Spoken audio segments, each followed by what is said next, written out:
No? So before anything else, I want to great advance sa lahat. Merry Christmas and Happy New Year. Because tomorrow, bear month na, bear month. Amen? Bear month. Alam niyo naman, tayo mga Pilipino, pag nag-start ng bear month, we celebrate earlier ang Christmas. Amen?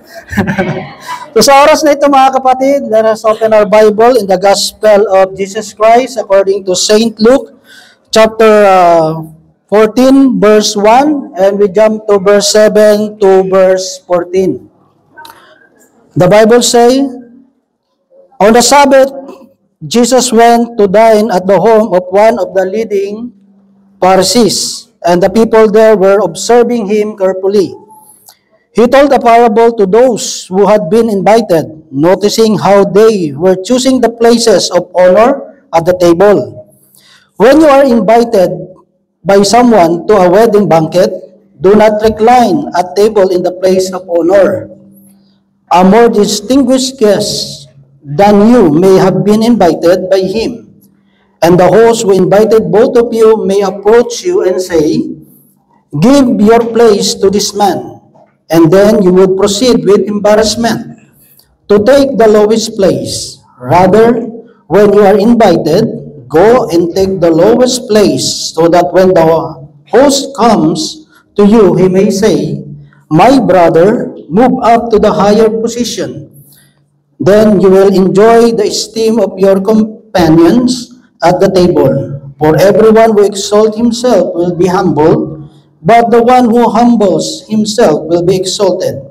Then he said to the host who invited him, when you hold a lunch or a dinner, do not invite your friends or your brother or your relatives or your wealthy neighbors, in case they may invite you back and you have repayment.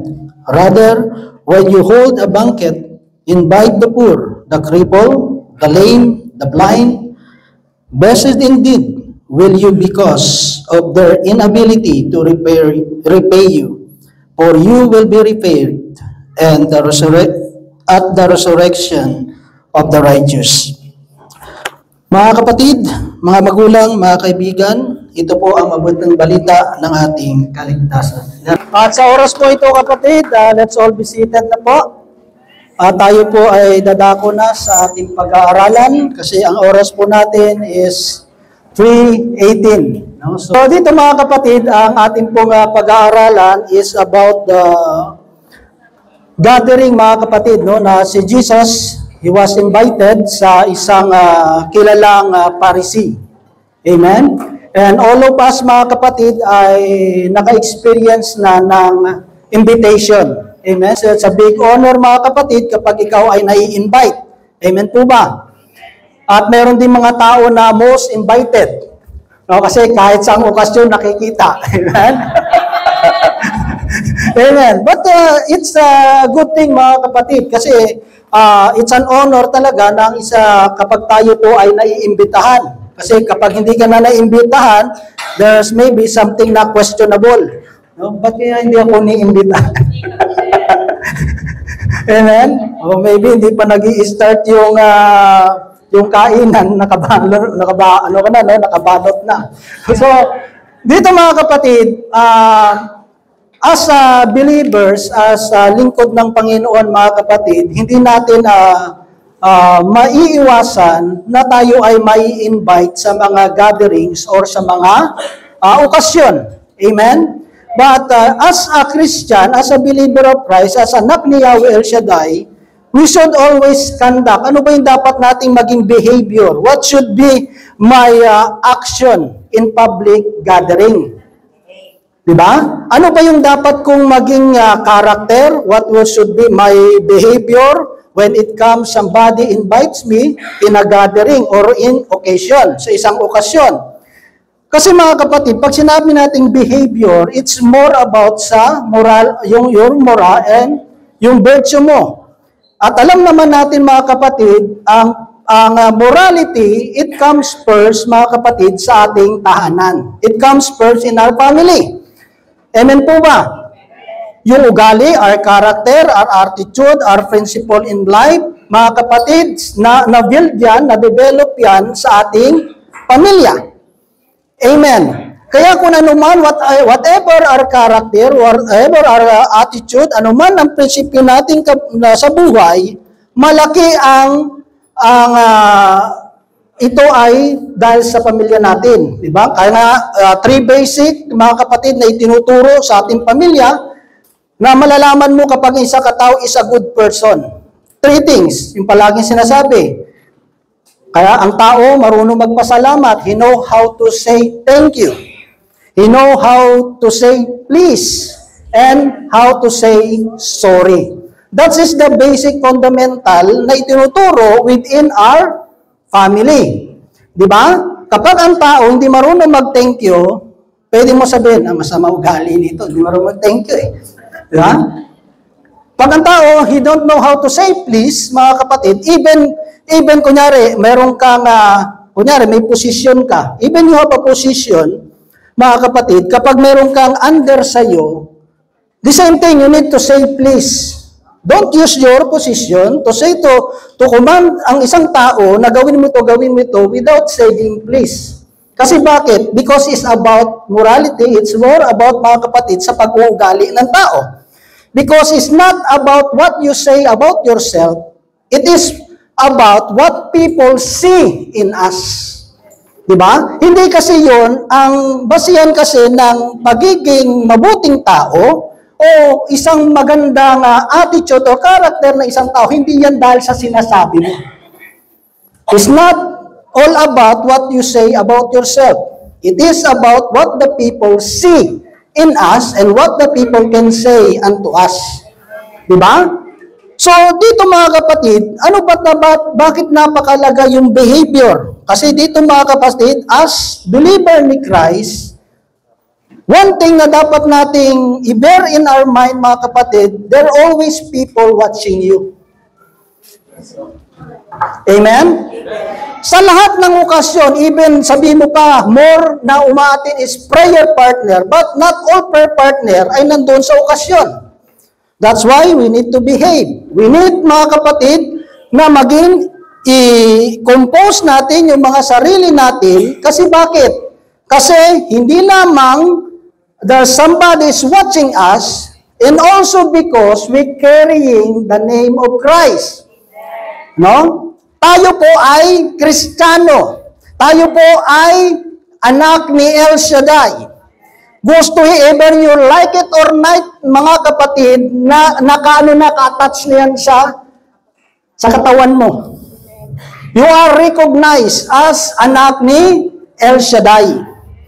So, bakit mga kapatid, tayo ay kailangang umakto, should act as a Christian, kasi nga, we carry the name of Christ. Diba? Amen. Kaya nga dito mga kapatid, no, sa buhay natin bilang naglilingkod kay Lord, just go to ma'am.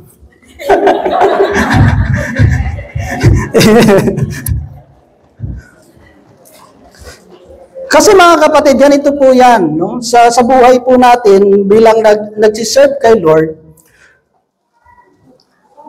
kailangan balagi ilalagay natin sa isip natin, especially nasa public, we are in public places mga kapatid, we don't own yung place, we don't own the place. Di ba? Amen. Hindi natin pagmamayari ang isang lugar, kaya mga kapatid, kailangan din tingnan natin yung mga sarili natin. Kasi mga kapatid, kapag napulaan yung, kunyari, ako, preacher, as a preacher, di ba? Para ako na lang, may na lang yung sarili ko. Kunyari, somebody invites me, mga kapatid, sa isang gathering, di ba? And some people, they know, who's this person? Maybe hindi nila ako kilala. Then somebody will told to this person, preacher namin yan, that's our preacher, preacher yan ni El Shaddai. Diba? Aba, ano yun? Kailangan umakto ko na bilang preacher. Kasi bakit? Kasi yung tao na nag-introduce na ako'y lingkod ng Diyos, I don't want her or him to be embarrassed. Kasi bakit? Kasi pag wala na in-introduce ka, ito preacher namin. Tapos, nandun ka sa okasyon na yun, mga kapatid, yung pinggan mo, punong-puno na. Diba? Punong-puno yung pinggan mo, no? Nag-mix na ang lahat. Hindi mo na malasahan kung adobo ba kinakain mo, o chapsoy, o whatever, di ba? Punong-puno na. So, example like that. So, mga kapatid, magre-reflect yun eh. Di ba? Hindi lang yung magre-reflect sa akin as a preacher, also mga kapatid, nakakaya rin naman dun sa tao nag-invite sa akin. Di ba? Kaya baka sasabihin na nag-invite sa akin, siguro sa sunod, huwag na nating imbitahan. Amen. Especially, di ba? Lahat naman tayo, sometimes we eat in public places, right? Sometimes may name ka pa, El Shaddai, tapos to God be the glory, tapos may verses pa tayo sa Bible. But sometimes, minsan, na-delay lang yung order natin, umiinit ulo agad natin. Where's our order? We've been here 10 minutes, 15 minutes, where's our order? Tapos nang dumating na ang order mo, praise the Lord, thanks God. You see, mga kapatid? Siyempre, pag ang tao, lalo may pangalan kang El Shaddai, tapos may verse ka pa sa Bible, they expect, mga kapatid, mabubuting tao, these are good people. No? Mga respectable na mga tao. Di ba? Mga honorable. Di ba?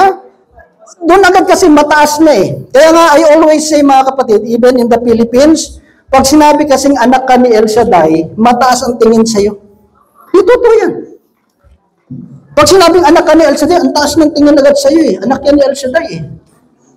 Diba? Tapos biglang makikitaan. So makikita natin, anong dapat nating unang gawin? No? The first thing that we need to do, kapag nandun tayo sa mga gathering, especially public places, mga kapatid, use your discernment.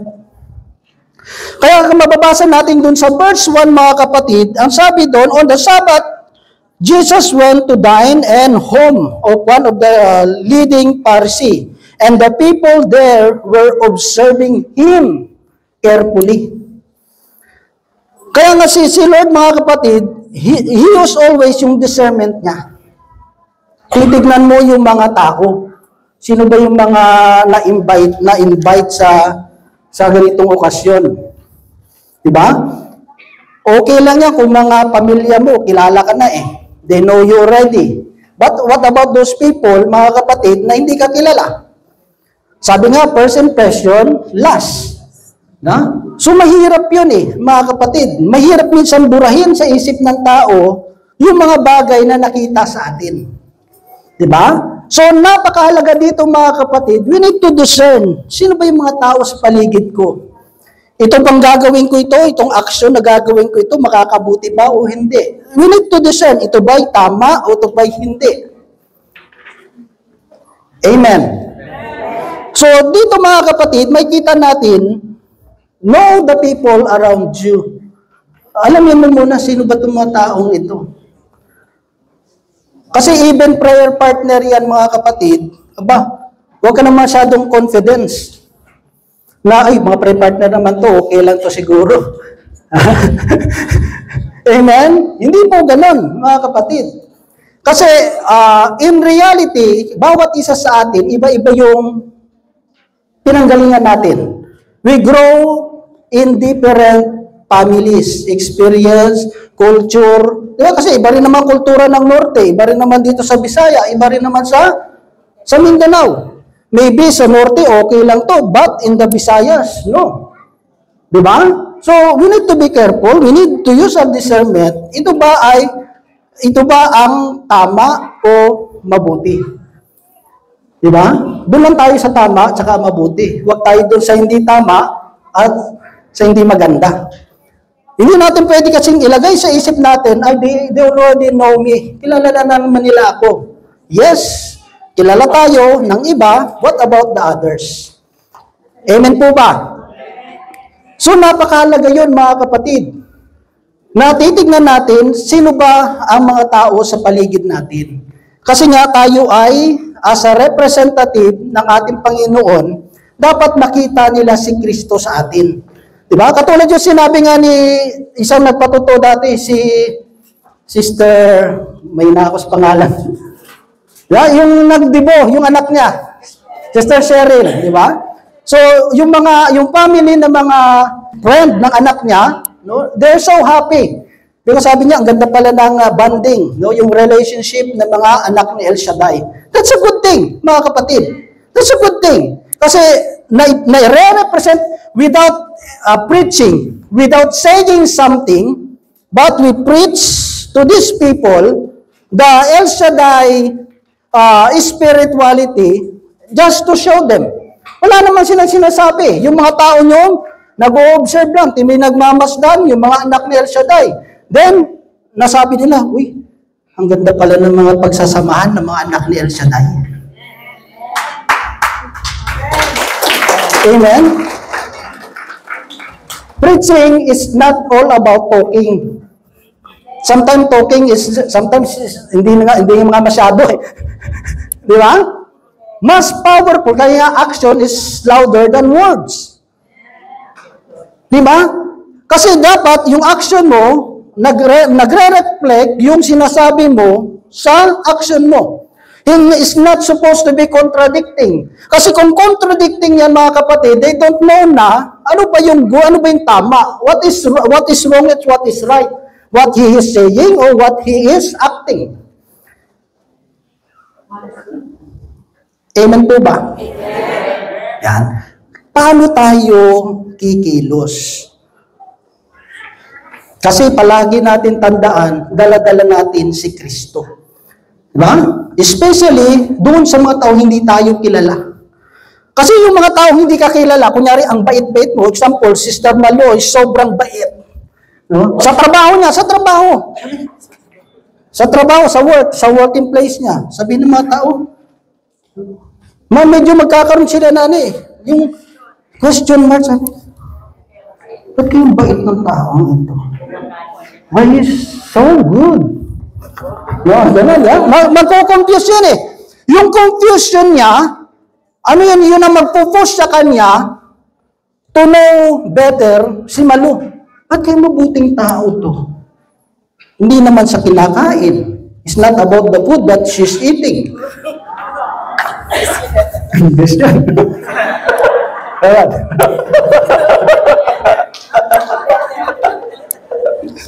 Diba? Magkakaroon ng curiosity.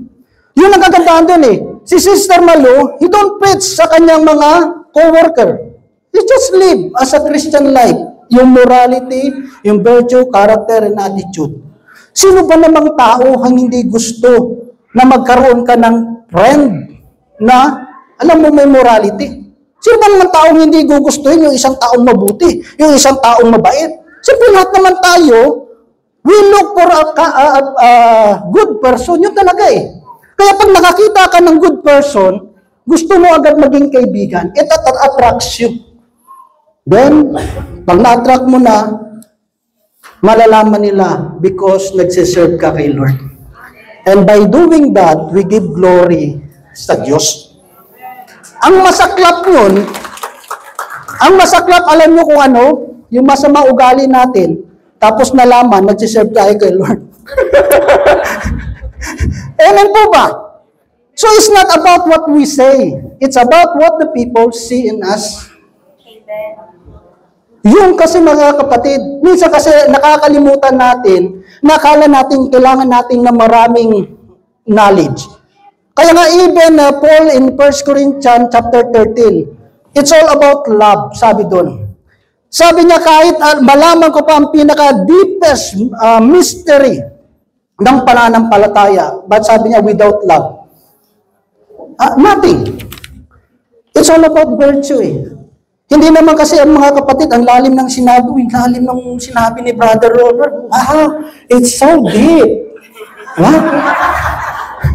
Ang lalim. Ang problema, sa sobrang lalim, nakauwi na ng bahay, hindi niya pa rin naunawaan. Ano yung sinabi ni Brother? Lalim mo na. Ayan po ba? Kaya nga sa gawain ni El Shaddai, nandun yung symbology. Di ba? Symbology. Pag sinabi mo symbology, you simplify yung isang bagay so that everybody will understand the understanding.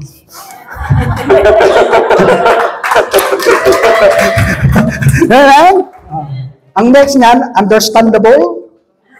Ibig sabihin mga kapatid, yung simpleng bagay.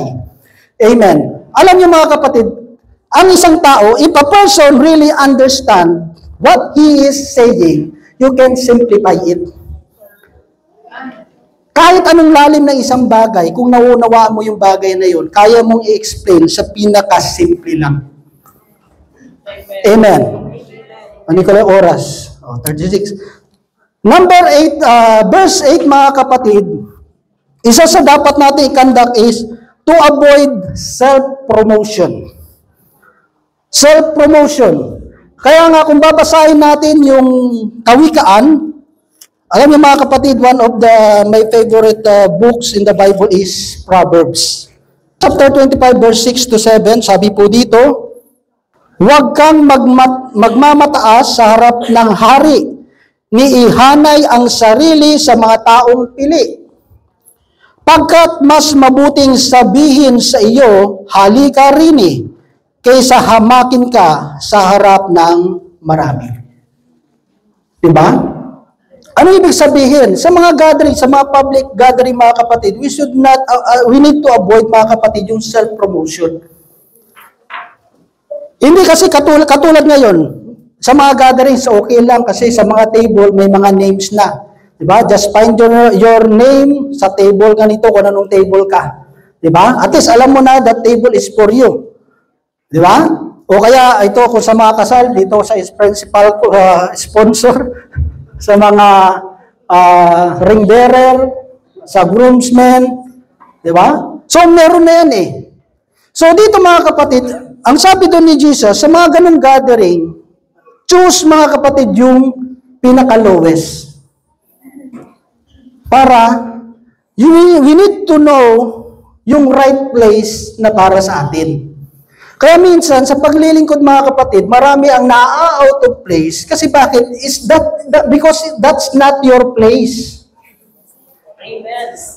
And you will not be happy sa pag-serve sa Panginoon kung hindi mo alam kung saan ka ba lulugar. Saan ba talaga ako? You need to find yourself. Hanapin mo sarili mo. Kasi pag hindi mo nahanap ang sarili mo, ang tawag diyan, naliligaw ka. You're just wandering.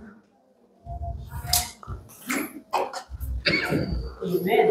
Alam mo sa paglilingkod, sa pagsiserve kay Lord, if God, yung shape mo, create ka ng Lord na ang shape mo is circle, punta ka dun sa circle. Sa circle. Bisaya eh. Circle. Circle. Circle. Diba? Kung bilog ka, doon ka pumunta sa mga bilog. Huwag mong i-force yung sarili mo sa square o kaya sa rectangle. Yung rectangle. Kasi bakit mga kapatid? Hindi yun God did not form you for that mga kapatid. Kasi every one of us, when God created us mga kapatid, bawat isa sa atin may kanya-kanyang meron kanya-kanya tayong tinatakbuhan. Ang tawag yan yung tinatakbuhan ng mga runner? Track. Meron tayong sarili-sariling track. Kaya mo yung mga runner, takbo ka dun sa linya mo. O kaya kahit sa sasakyan mga kapatid, kung ano yung lane mo, dun ka lang. Do not cross other. Kasi bakit? Marami kang makakaaway. Because bakit? Kasi hindi yan yung place mo eh. Kaya sa paglilingkod, that's the problem sometimes. Kasi bakit marami na nagsiserve sa Panginoon, instead of magkaroon ng maraming friend sa gawain, is nagkakaroon ng maraming enemy. Kasi bakit? Because you don't know your place. Ano dapat alimin natin? Ito lang ako. Ito lang yung boundary ko. Ito yung prinsipyo ko sa buhay. Amen? Sa paglilingkod sa Panginoon, kailangan alam natin hanggang saan lang ako. Ano lang yung dapat kong gawin. Example, sa nursing home, housekeeping supervisor, saka sa laundry. Di ba? So, I should know yung position ko hanggang saan lang yung limitation ko. Di ba? Alam ko ito yung dapat kong gawin, ito yung dapat kong hindi gawin. Yung mga bagay na hindi ko dapat gawin, hindi yan para sa akin. Merong inilaan dyan para gumawa niyan. So dito mga kapatid, may kikita natin sa morality mga kapatid, napakahalaga na nandun yung humility. Humility. Bakit mahalaga yung humility mga kapatid? Humility is the mother of all virtue. That is one of the hardest thing to develop. Napakahirap i-develop ang humility. Kasi lahat tayo may ego eh. May ego tayo lahat. Napakahirap i-develop ang humility. But it is easy to destroy. Mahirap i-build ang humility. Because you cannot say to yourself, I'm humble. Because the first thing you say to yourself, you are humble. It means you don't have humility.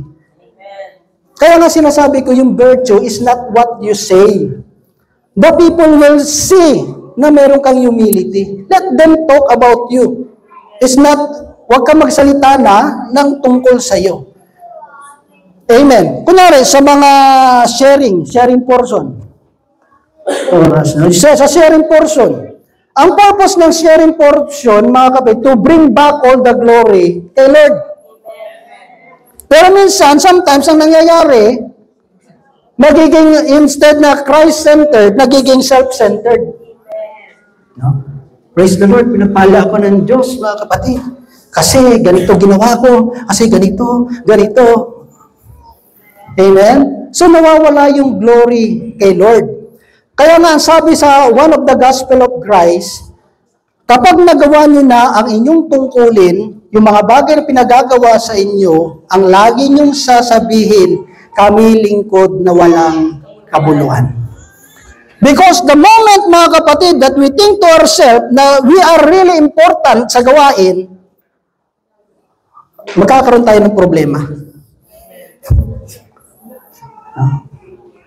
Alam mo, sa gawain, masyado akong relevant. Mga ganun.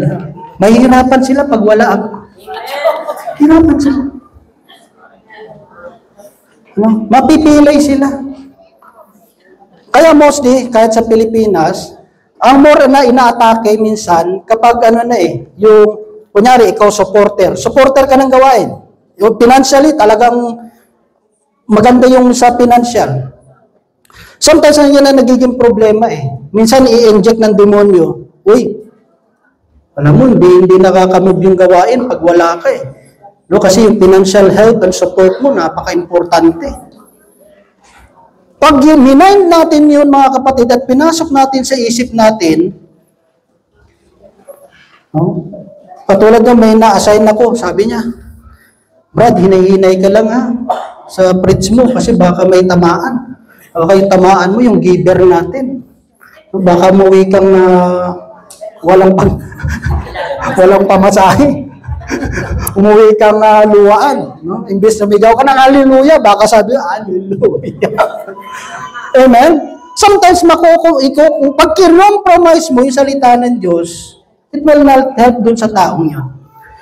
Pero yung pinaka-point ko lang mga kapatid, sometimes, ano man po yung nagagawa natin sa gawain ng Diyos, wag po natin, don't put into record.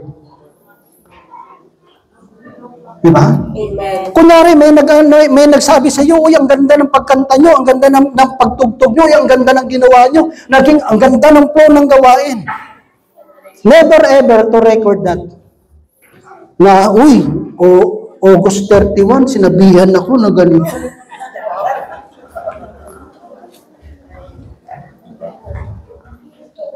Kasi kung ang desire ng puso natin, bakit tayo naglilingkod sa Panginoon is to give glory sa Lord, you will not put everything in record. Because the moment you put everything in record, naka-register na sa ulo mo. Uy, marami ka nang nagawa. But the Bible says very clear in Philippians, ang Diyos ang nagbibigay ng pagnanasa sa bawat isa sa atin. Siya ang nagbibigay ng kakayanan na magawa natin ang kalooban ng Diyos. Pag sinunod mo lang yung desire mo, yung gusto mo ngayon, wala ka dito eh. Nung weekend ngayon eh. Di ba? But thanks God, siya yung nagbigay ng desire. Nag-equip, nagbigay ng strength sa atin para anong magawa yung kalooban ng Diyos. And lastly, mga kapatid, be wise sa pagpili. Kasi dito mga kapatid, ang nakita dito ni Jesus, yung pinipili ng mga tao is yung pangunahing upuan.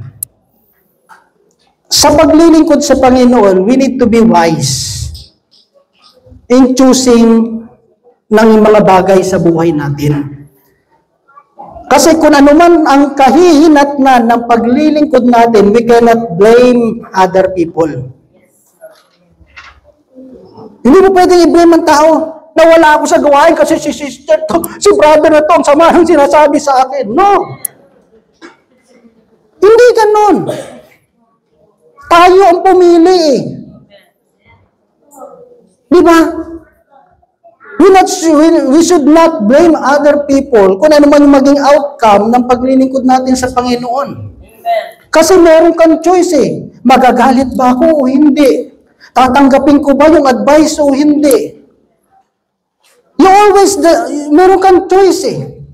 Magpapadala ba ako sa emotion ko o gagamitin ko yung critical thinking ko?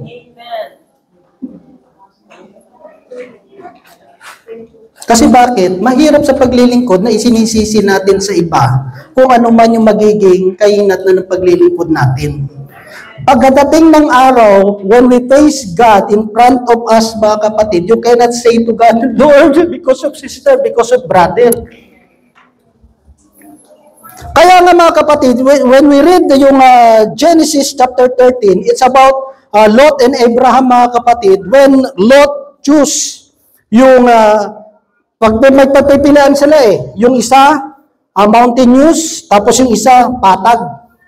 Kasi medyo nag-aaway na yung mga tauhan ni Abraham tsaka ni Lot kasi marami na siyang livestock eh. Diba? So hindi na pwede silang magsama. Kaya ang sabi ni Abraham ngayon kay Lot, pumili ka. Ano ang gusto mo, sa patag o dito sa medyo maburol, batuhin? Kasi dito kasi mountainous, medyo rocky yung lugar. But mas pinili ni Lot yung patag. But the problem is, that land is close to Sodom and Gomorrah. Mas pinili ngayon ni Lot yung easy way. Mas pinili nga yung madalian. At doon minsan tayo bumabagsak. Kasi sometimes, we choose the easy and we choose, mga kapatid, yung komportableng buhay. Bakit natitempt ang tao? Kasi gusto mo komportable. Bakit ba ako maghihirap? Ito, mas madali. At tumahimik ang paligid. Di ba? Kasi ang nagiging problema minsan, mga kapatid, masyado tayong na-comfort eh. Salamat sa Diyos, yung venue natin, air condition. Amen. Ha? Pero sa Pilipinas, mainit. Yung iba, yung mga galing sa Hong Kong, di ba? Yung iba nga dyan, nauulanan. They travel how many hours? Di ba? Kasi medyo malayo yung venue ng ano nila. Talagang pinagpapawisan yan. But even they are physically tired, but makikita mo yung happiness, yung joy sa puso nila, na makita sila mga prayer partner, talagang napupuri sa Diyos. No? Hindi mo nga napapansin yung init, hindi mo napapansin yung pawis. No? Pero ngayon, mapawisan lang ng konti. Ay, di ba naman yung venue? Init. Alam niyo, mga kapatid, itinuturo ito sa amin. No? Kahit sa mga magulang ko, nagturo sa amin. If you are invited, kunyari sa isang bahay, mainit yung sa bahay na yon. May nakita kang electric fan. If the family o yung may-ari ng bahay, they did not offer to you yung electric fan, please quiet. Please quiet. Silent lang. Huwag ka na magsalang. Ay. Kasi bakit? Kasi isa rin yan sa mga virtue and morals. Kung ano lang i-offer sa iyo, yun lang. Kasi hindi na sinasabi ni Brother Mike eh. Bawal humingi, pero hindi pwedeng tumanggi. So, ibig sabihin, kung ano lang in-offer sa iyo, kung ayaw nilang electric fan, kasi mahal yung bills nila, bakit? Makikishare ka ba sa electric bills nila? Unless na lang siguro, nagano ka sa wallet mo, sister, 1,000. Pakibukas ng aircon. Di ba? Kasi you don't know the situation of your brothers and sister. Malay mo pa kung wala rin eh. So we need to be considerate din, mga kapatid. Di ba? Nakikita rin naman nila sitwasyon nila, nahihiya rin yan sa'yo eh. Nahihiya rin eh. Pero gustuhin man nila. So yung mangyayari ngayon, imbis naging blessing tayo, doon sa tahanan na yun,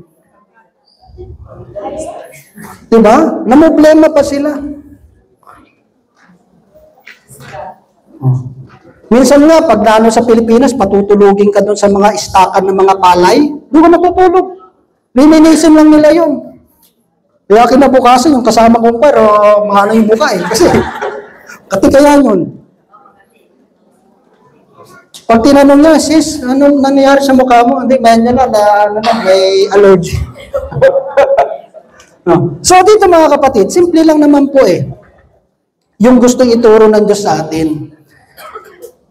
Yung humility mga kapatid, we always heard about humility.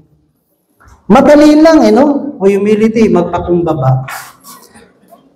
Pero alam niyo mga kapatid, sabi doon, true honor comes from being recognized and elevated by other. No? Hindi yun sa dami ng sinasabi natin eh. Nasabihin mo, Brad, alam nyo, na ang 19 ganito-ganito. No? Lahat na, kwento mo na ang lahat na nagawa mo.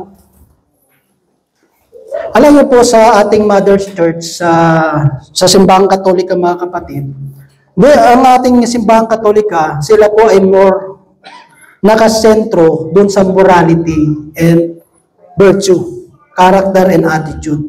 More than sa lalim ng teaching about sa simbahan. Kasi bakit? Tandaan nyo kahit anong lalim ng alam natin sa mga history o sa anuman ng mga bagay, kung hindi nakikita yung karakter ni Kristo sa atin, it's nothing. Nothing. Nada. Wala. Wala mga kapatid. Di ba? Kaya nga sabi ko mga kapatid kanina, doon sa isang nagtatrabaho, di ba? Kahit hindi ka man nagsishare ng Word of God, pero isinasabuhay natin yung salita ng Diyos. It attracts ng mga tao. Nagkakaroon sila ng curiosity. Anong meron sa taong ito? At ang maganda ng mga kapatid, na-discover nila because of your service sa paglilingkod natin sa Panginoon, nag-change yung buhay natin. Diba? Nag-change yung buhay natin.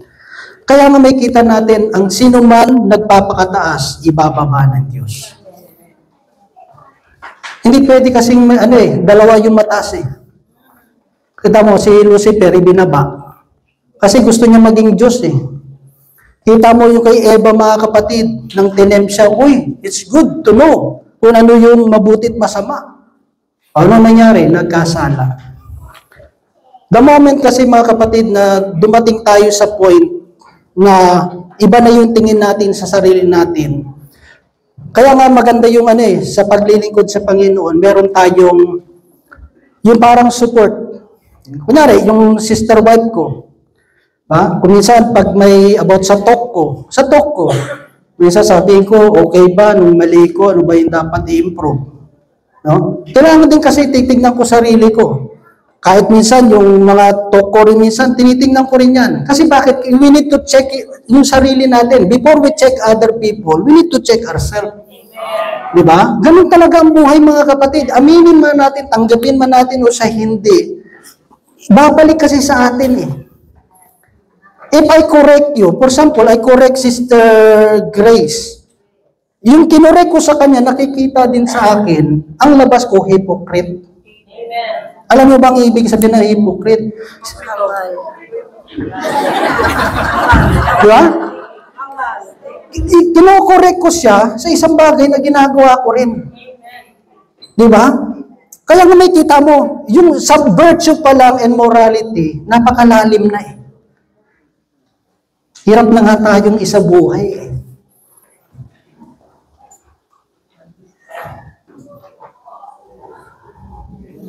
Amen.